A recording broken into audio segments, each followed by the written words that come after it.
Horas, salam dan bahagia. Kami calon guru penggerak Angkatan 11 dari Kabupaten Toba, Sumatera Utara akan melakukan coaching supervisi akademik. Saya, Dosma Joneta F. Sirait dari SMA Negeri 1 Lumbanjulu. Dan saya Henry Saragi dari SMP Bonapasogit Sejahtera Parmaksian. Dan saya Tumpel Storus dari SMA Negeri 1 Parmaksian. Salam guru penggerak. Tergerak, Bergerak, menggerakkan. Selamat siang Bu. Siang Pak. Ya apa kabar? Baik Pak, sehat Pak. Gimana kabar Bapak? Sehat juga Bu. Sehat ya. Oke Pak. Terima kasih Bu ya. Aku dengar bahwa hari ini Ibu akan melakukan kegiatan coaching Iya Pak, betul Pak. dengan Pak Henry Saragi ya. Iya betul Ya. Pak. Terima kasih. Saya sebagai observasi maka tentu akan saya informasikan bahwa pelaksanaan coaching itu jadi ada hal-hal yang publik penilaiannya, Iya. yaitu salah satu bahwa alur yang dilakukan alur coaching adalah alur tirta. Mungkin Ibu udah tahu langkah-langkah alur tirta. Baru yang kedua, dalam menanyakan pertanyaan yang berbobot harus melaksanakan yaitu dengan rasa. Yaitu rasa itu nanti dia salah satunya adalah membuat kesimpulan yang bagus, yaitu menanyakan dengan membanyakan tanda-tanda apa ya. Oke, makasih ya Bu. Itulah nanti salah satu. Baru prinsip-prinsip nanti coaching dengan coach, yaitu harus dengan prinsip kemitraan, harus yaitu memaksimalkan pertanyaan yang berbobot ya Bu ya. Ya, oke. Maka ini saya mau melakukan pertanyaan Bu sebelum melakukan kegiatan coaching. Yang pertama Bu, kompetensi apa yang Ibu kembangkan nanti pada coaching kali ini? Baik Pak, kompetensi yang ingin saya kembangkan nanti pada saat proses coaching dengan Pak Henry, saya yang pertama sekali itu ialah presence, kehadiran penuh, mendengarkan aktif, dan memberikan pertanyaan yang berbobot Pak. Itu Pak. Nah, baik Bu. Pertanyaan kedua Bu, secara spesifik dari yang ketiga itu, kompetensi mana yang Ibu kembangkan secara spesifik dari observasi nanti? Iya baik Pak, yang ingin saya kembangkan sebetulnya lebih spesifik itu adalah mendengarkan aktif dan memberikan pertanyaan yang berbobot Pak. Gitu. Jadi pertanyaan berbobot ini dari mendengarkan aktif nanti dari coach saya berharap akan bisa memberikan pertanyaan-pertanyaan yang berbobot guna menggali apa sih masalah yang sedang dihadapi oleh coach saya nantinya Pak, seperti itu Pak. Baik Bu, terima kasih Bu. Pertanyaan terakhir Bu, sebelum melakukan coaching. Pertanyaan terakhir, indikator yang bagaimana yang Ibu inginkan dari proses coaching kali ini Bu? Ya Pak, dalam proses coaching nanti saya berharap proses itu berjalan tanpa ada asumsi-asumsi yang terikat dari pengalaman pribadi saya terhadap coaching Pak. Jadi saya bisa memberikan pertanyaan yang berbobot itu tanpa harus ada embel-embel judgement atau ada asumsi-asumsi yang belum tentu benar, tapi kita sudah memberikan kesimpulan. Jadi saya berharap nanti ketika melakukan coaching itu indikator yang ingin saya dapatkan, yang ingin saya capai, yang pertama, yang intinya itu si coach saya nanti bisa menemukan solusi dari permasalahan yang sedang dihadapinya Pak. Itu intinya. Bagus Bu, bagus Bu. Terima kasih Bu. Ya, demikianlah pertanyaan saya, yaitu pra observasi pada kali ini. Ya, nanti semoga apa yang Ibu lakukan dapat mencari solusi pada bagian coaching yang Ibu lakukan ya. Iya, baik. Terima kasih Bu dan selamat melakukan coachingnya Bu.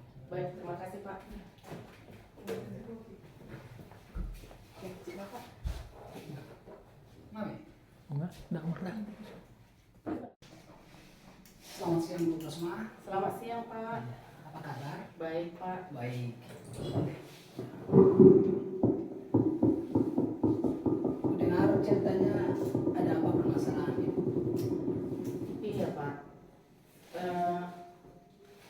Begini Pak, sebetulnya saya ini masih tahap pribadi sebetulnya Pak, belum saya paparkan kepada orang lain. Saya hanya masih mau mencari seseorang yang bisa menjadi teman untuk mencari solusi kepada permasalahan yang sedang saya hadapi ini sekarang, Pak. Oh, baik Bu. Ketepatan saya ada waktu Bu. Ketepatan ini saya ada waktu sekitar 15-20 menit lah. Jadi kalau Ibu berkeinginan atau Ibu bersedia membagi permasalahan Ibu sama saya, baik silakan aja Bu. Iya Pak, terima kasih ya Pak. Iya. Ini sudah memberikan waktu kepada saya untuk mengeluarkan unek-unek yang sedang saya pikirkan sekarang ini Pak. Jadi saya sangat menghargai waktu Bapak ini sekarang kegiatan ini Pak. Begini Pak, saya punya yang mau saya ceritakan sama Bapak ini Pak. Saya kan wali kelas 12 IPA 3 nih Pak. Iya.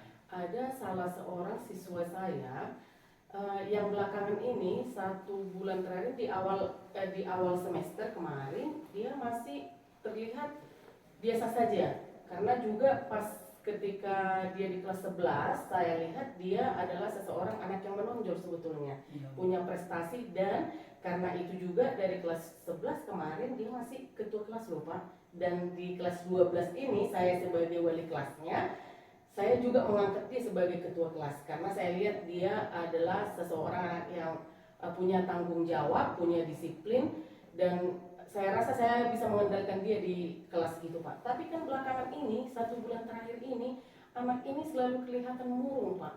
Dan kadang untuk pas situasi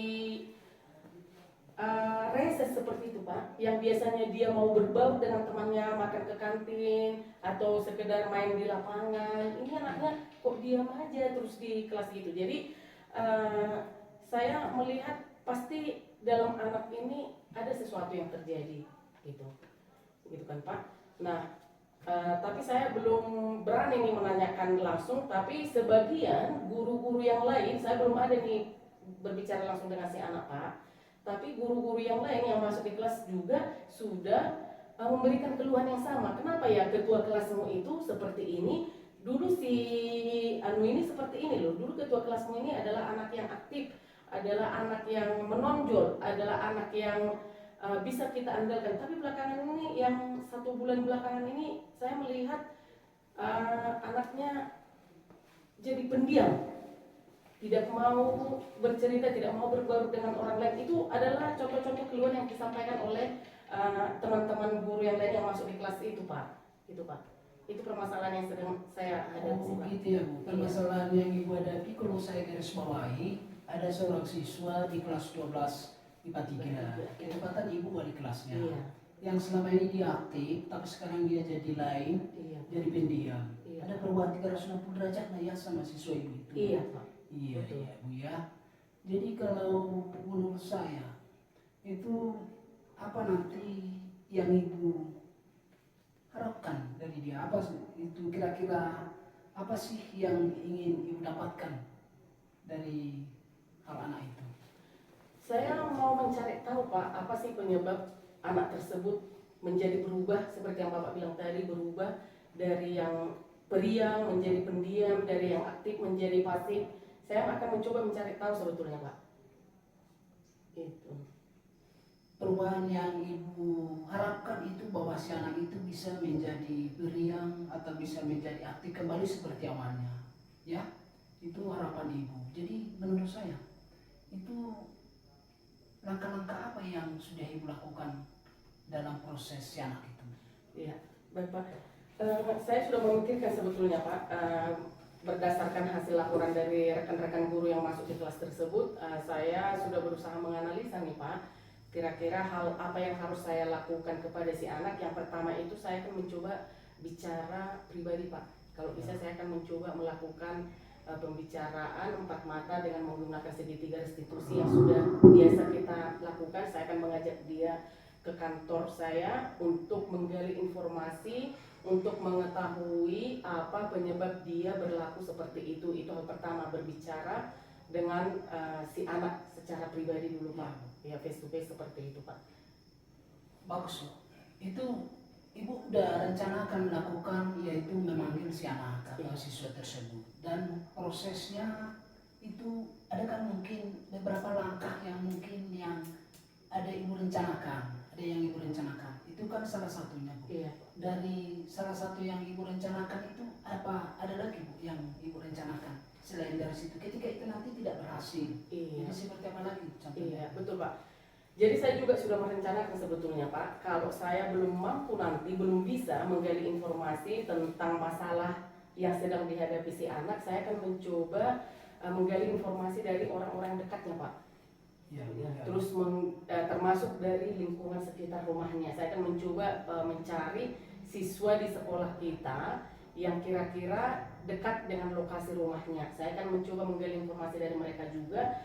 Dan kalau dari situ juga nanti kurang memadai informasi yang saya dapat Pak, saya akan mencoba langsung berbicara dengan orang tuanya juga Pak.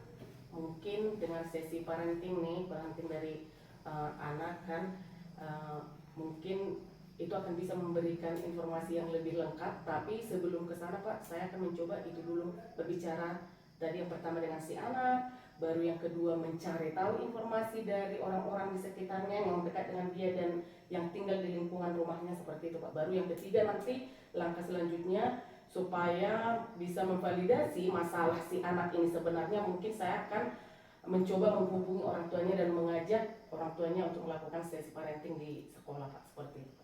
Super sekali Bu, itu udah usaha yang luar biasa yang Ibu rencanakan nanti. Ada parenting, ada bersama dengan orang tua, ada nanti face to face dengan si anak, itu luar biasa Bu. Yang ini Bu, yang kalau menurut saya Bu, kolaborasi Ibu dengan guru dan tenaga pendidik yang ada di situ. Usaha apa lagi menurut Ibu setelah yang Ibu lakukan itu, yang 3 itu? Apakah Ibu pernah umpamanya berkolaborasi dengan Bapak Ibu guru? Bagaimana caranya? Atau apakah Ibu berkolaborasi dengan guru BB? Apakah mungkin, karena kan di guru BB ini kan mungkin ada kredit poin. Iya betul. Nah, kredit poin itu kan biasanya selalu yang bermasalah. Iya betul. Ketika umpamanya apakah kredit poin yang positif itu ada seperti itu? Apakah gara-gara dia dipanggil atau dan sebagainya?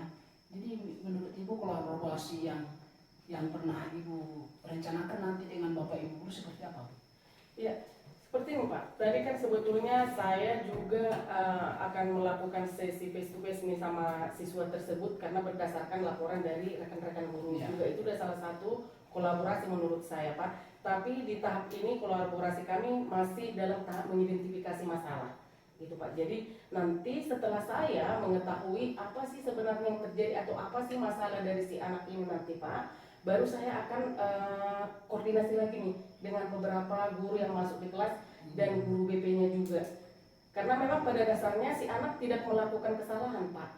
Jadi memang kredit poinnya tidak, kredit poin kesalahannya atau kredit poin negatifnya tidak bertambah. Karena cuma kan kita sebagai wali kelas nih Pak, berdasarkan laporan dari guru ini kan kok si anu ini jadi seperti ini, jadi seperti ini, kita kan harus perlu mengetahui juga. Karena seperti yang kita lihat sekarang Pak, banyak kasus-kasus hanya karena tidak ada teman curhat dari siswa kita melakukan tindakan-tindakan yang kadang di luar yang kita pikirkan, itu yang kita antisipasi Pak. Jadi nanti setelah saya mencoba menganalisa atau mengidentifikasi masalah si anak ini, tapi pada dasarnya Pak, ini sebetulnya sebelum pun saya lakukan ini face to face sama anak ini, saya juga sudah mencoba nih mencari tahu dari orang-orang dekatnya nih kira-kira masalah apa yang dihadapi si anak. Dan memang yang saya dengar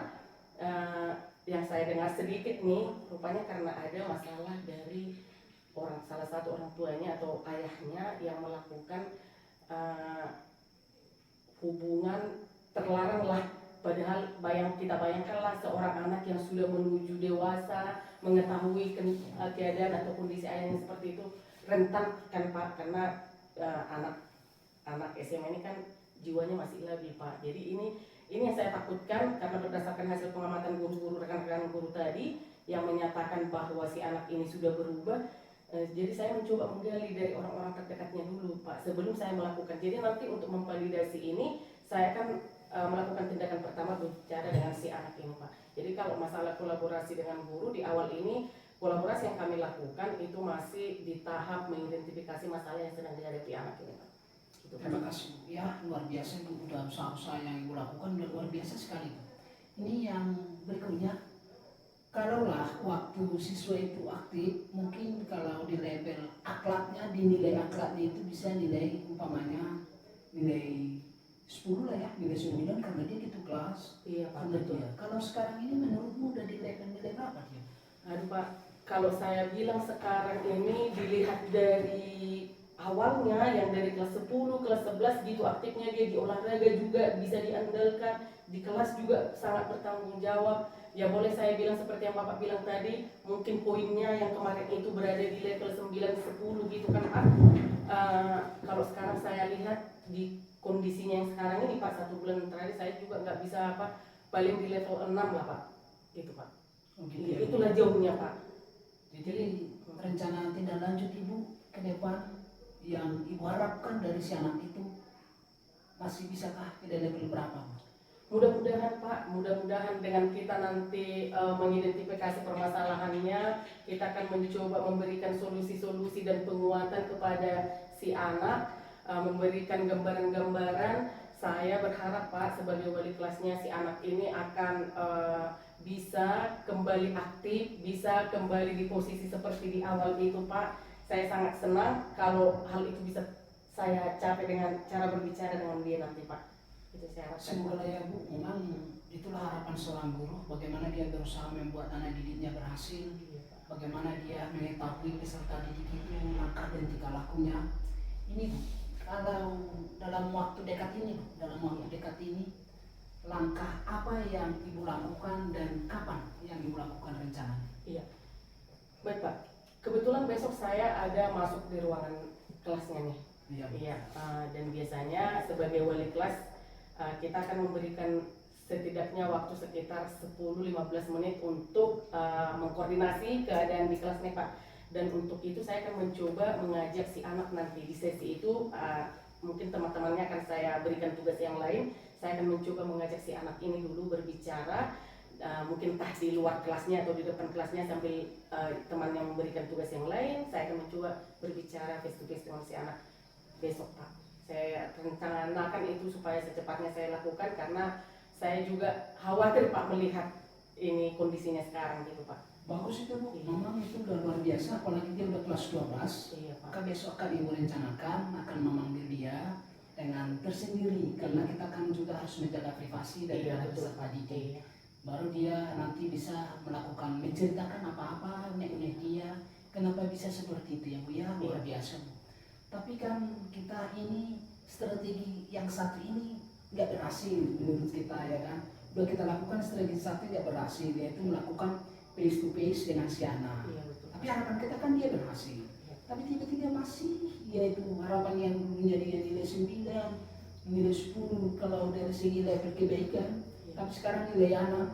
Jadi setelah kita melakukan suatu yaitu printing face to face dengan si anak, bisa lah berubah menjadi 7, kan belum puas kita kan? Iya, Belum puas, karena iya, harapan kita masih nilai 9 tadi, Iya. harapan ibu nanti Iya. ke depan. Iya Pak. Jadi langkah-langkah seperti apa lagi ketika itu dalam jangka waktu ke depan lah, kan ini minggu besok kan, Iya. apakah bulan depan yang ibu lakukan kegiatannya, apakah yaitu entah minggu kedua lagi berikutnya, langkah apa yang ibu lakukan? Iya.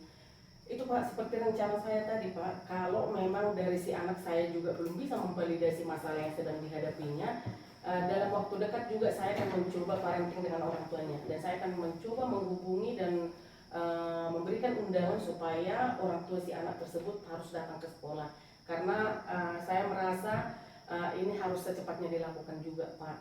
Kita melihat kondisi si anak ini kan tadi Pak, seperti yang saya jelaskan tadi, kita takut hal-hal yang tidak kita inginkan jadi terjadi karena dia tidak mempunyai teman curhat, tidak mempunyai teman untuk bercerita dari masalah yang sedang dihadapinya, atau dia merasa tabu untuk bercerita dengan orang lain apa segala macam. Itu saya pikirkan Pak sebagai wali kelas. Makanya saya berusaha kalau besok anak tersebut belum bisa saya gali nih informasi tentang masalahnya, ya saya akan ke besoknya itu saya akan mencoba lagi mengundang orang tuanya untuk datang ke sekolah supaya kita bisa berbicara face to face juga dengan orang tuanya Pak. Itu yang saya lakukan. Wah, luar biasa Bu rencana tindak lanjut ibu. Yang pertama dari face to face, ketika itu nanti tidak berhasil akan berlanjut dengan panggilan orang tua, Iya, betul. yaitu bisa membicarakan bagaimana permasalahan si anak. Bagaimana menurut Ibu kolaborasi Ibu dengan kepala sekolah? Apakah kepala sekolah tahu tentang hal ini, Bu? Apakah perlu Ibu melakukan hal seperti itu sampai ke kepala sekolah, Bu? Kalau menurut saya Pak, karena ini masih tahap identifikasi masalah Ya. dari si anak Pak, yang sudah saya lakukan masih koordinasi di tahap guru yang masuk di kelas dengan guru BP-nya Pak. Jadi kalau misalnya nanti memang kita juga belum bisa menemukan solusi atau memberikan masukan kepada si anak, ya kemungkinan besar saya juga akan berkoordinasi dengan pimpinan sekolah Pak. Itu yang akan saya lakukan Pak. Iya, terima kasih, Bu. Jadi menurut saya ya langkah-langkah yang sudah Ibu lakukan itu udah luar biasa. Ini kalau seandainya lah dulu Bu, kesimpulan yang Ibu bisa lakukan kepada si anak yang dalam waktu bersiklus dia minggu pertama ini, minggu kedua ini, harapan dan kesimpulan kepada si anak di menurut Ibu seperti apa? Ya, kesimpulan yang saya harapkan Pak, dia bisa kembali setelah kita melakukan sesi berbicara nanti Pak dengan dia, mencoba menggali masalah yang dihadapinya, berusaha memberikan solusi-solusi dan masukan kepada si anak. Saya berharap setelah sesi itu terlaksana nanti, saya berharap si anak akan bisa kembali seperti sedia kala, karena kita berharap anak kita ini Pak, anak didik kita ini menjadi orang-orang yang memiliki karakter yang kuat, yang mampu menghadapi tantangan, mampu menghadapi segala masalah dengan cara berbicara dengan orang yang dianggap atau dirasa bisa sebagai teman berbagi masalahnya, seperti itu Pak. Terima kasih banyak ya Bu sudah mau berbagi cerita dengan saya. Mudah-mudahan hasil pembicaraan kita hari ini dapat mengobati atau mencari solusi dalam peserta anak didik kita yang tadinya dia ceria tapi sekarang pendiam. Ya mudah-mudahan nanti ke depan anak-anak yang kita harapkan itu sesuai dengan harapan kita ya Bu. Iya Pak. Jadi terima kasihlah Bu, semoga nanti ke depan ada pertemuan-pertemuan Ibu lagi menceritakan bagaimana perkembangan di sana. Iya Pak, pasti Pak, pasti Ya, Pak. Makanya saya juga iya. Besar harapan kita sesuai dengan harapan kita bahwa anak itu akan sesuai dengan harapan kita ya. Iya Pak. Ya. Saya juga mengucapkan terima kasih buat Bapak ya Pak, sudah mendengarkan apa yang jadi unek-unek saya. Sekarang saya merasa bisa menemukan masuk atau menemukan solusi nih untuk menghadapi atau mengajak si anak ini supaya bisa menyelesaikan masalahnya. Terima kasih atas waktu yang Bapak berikan untuk saya Pak. Sama-sama. Kedepannya seperti yang Bapak harapkan tadi, saya akan memberitahukan lagi nih, membicarakan lagi perkembangan tentang anak tersebut setelah saya melakukan rencana-rencana saya nantinya Pak. Terima kasih akhir kata, selamat siang ya Bu. Iya. Sukses buat tugas Ibu. Iya, baik Pak. Terima kasih Pak. Terima kasih Bu. Halo, terima kasih Bu Iya. telah melakukan kegiatan coaching sama Pak Hendra. Iya Pak. Ini bagaimana perasaan Ibu setelah melakukan coaching dengan Pak Hendra? Iya, perasaan saya sih senang ya Pak. Saya merasa setelah berbicara tadi dengan Pak Henry, saya merasa sangat senang karena bisa membantu memecahkan masalah yang dihadapinya tadi, yang dibicarakan dengan saya Pak. Baik Bu, memang saya juga melihat dari pasca observasi dari hasil kegiatan coaching antara Ibu dengan Pak Henry, saya lihat memang kegiatan alur daripada kegiatan coaching sudah Ibu lakukan, termasuk alur tentang, termasuk yaitu perasaan-rasanya, maka Ibu udah top lah, luar biasa. Terima kasih Pak. Ya, tapi sebelumnya sebelum kita menutup ini saya akan melakukan pertanyaan satu dua ya Bu. Saya silakan Pak. Ya. Menurut Ibu tadi, pengalaman Ibu selama kegiatan coaching tadi, kompetensi apa yang paling menonjol yang Ibu rasakan? Yang paling menonjol sih yang saya lihat selama proses coaching tadi Pak, apa ya, yang pertama Ya, perasaan Ibu tadi yang paling menonjol itu kompetensi apa yang Ibu lakukan ya? yang ini Pak, presence, perhatian penuh. Saya berusaha tadi memperhatikan setiap detik alur cerita yang disampaikan oleh Pak Henry tadi Pak. Terus mendengarkan aktif supaya saya bisa menggali masalah-masalah apa yang sedang dihadapi Pak Henry dengan mengajukan beberapa pertanyaan berbobot Pak, seperti itu Pak. Super sekali Bu, memang ya, super sekali Bu. Ini pertanyaan terakhir Bu, ya, sebelum kita menutup kegiatan kita ini. Ini menurut Ibu, apakah yang kurang dari perasaan Ibu waktu Ibu melakukan coaching dan Ibu coachnya kepada Pak Hendrik tadi? Apakah yang kurang ke depan yang mungkin akan diperbaiki perasaan Ibu? Iya ya Pak, kalau menurut saya sih mungkin saya masih terlihat sedikit kaku mungkin ya Pak. Memang saya rasa bentuk pertanyaan yang saya buat untuk menggali lagi apa yang sedang dialami oleh Pak Henry itu, saya rasa saya sudah memberikan yang terbaik saat ini ya Pak. Tapi saya merasa cara penyampaian saya itu Pak mungkin agak sedikit kaku. Tapi saya sekaligus seperti itu saya bisa kok menggali apa yang sedang dialami oleh Pak Henry tadi Pak. Itu. Ya, terima kasih Bu ya. Ini udah luar biasa bahwa perasaan daripada yaitu coachnya telah solusinya telah Ibu bisa Ibu gali dari segi-segi pertanyaan. Maka kedepannya lagi semoga pertemuan-pertemuan ini kita dapat melakukan siklus kedua Bu ya. Terima kasih, dan akhir kata saya ucapkan selamat siang ya Bu. Iya, Selamat selamat sukses, siang. selamat bertugas kembali. Ya, selamat siang Pak, terima Selamat kasih siang. atas hasil pengamatan Bapak terhadap Oke, saya. terima Mudah-mudahan kasih. kedepannya saya bisa lebih mengembangkan kompetensi diri saya Pak. Terima kasih ya Pak. Terima kasih Bu.